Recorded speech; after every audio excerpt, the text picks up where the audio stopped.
Hello সবাইকে আসসালামু আলাইকুম। আবার আসলাম নতুন একটা ভিডিও নিয়ে। আজকে আমি ফরিদপুর থেকে চলে এসেছি চরবদর্শন উপজেলায় আমিরার ব্রিজ বাজারে। এখন আমি দাঁড়িয়ে আছি বাঁশের একটা ব্রিজে। এখান থেকে আমি কিছু খাবার ট্রাই করব।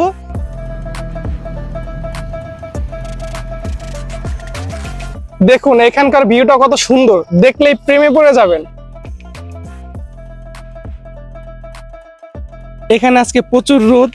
চরবদর্শন বাজারে যাওয়ার পথে নজর দোকানের সামনে একটা খাবারের দোকান পেয়ে গেলাম। দেখবো এই দোকানে কি খাবার পাওয়া যায়।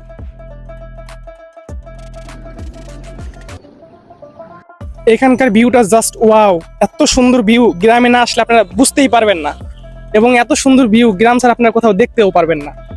এই মামার কাছ থেকে এখন আমরা ঝালমুড়ি খাবো, দেখবো খাইতে কেমন লাগে।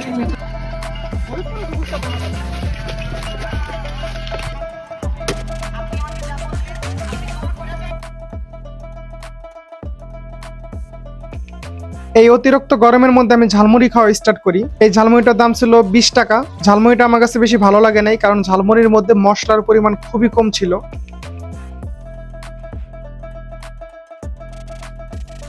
তারপরে মনে কষ্ট নিয়ে চরবদর্শন বাজারের মধ্যে মজাদার একটা পুরি খেতে চলে গেলাম।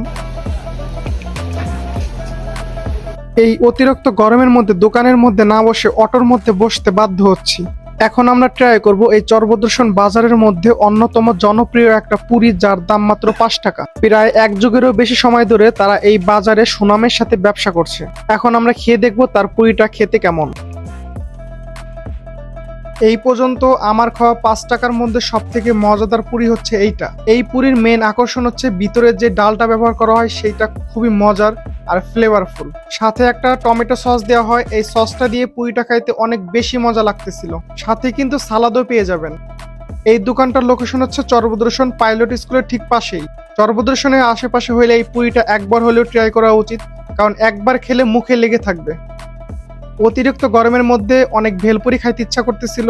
হঠাৎ দেখি চরবদর্শন বাজার ব্রিজের উপরে এক মামা ভেলপুরি বিক্রি করতেছে। এক প্লেটের দাম মাত্র 20 টাকা। এক প্লেটে 4 পিস ভেলপুরি পাবেন। ভেলপুরি দেখে কি আর সহ্য করা যায়, তাই আর দেরি না করে আমার জন্য এক প্লেট বানাইতে বলি। এটা যেহেতু এক প্লেট 20 টাকা, তাহলে এক পিস 5 টাকা করে পড়ছে। তারপরে আমি ভেলপুরিটা খাওয়া শুরু করি। ভেলপুরিটা আমার কাছে মোটামুটি ভালোই লাগতেছিল। এই অতিরিক্ত ঠাডা পড়া গরমের মধ্যে ভেলপুরিটা খাওয়ার পর আমার কাছে আরো বেশি গরম লাগতেছিল।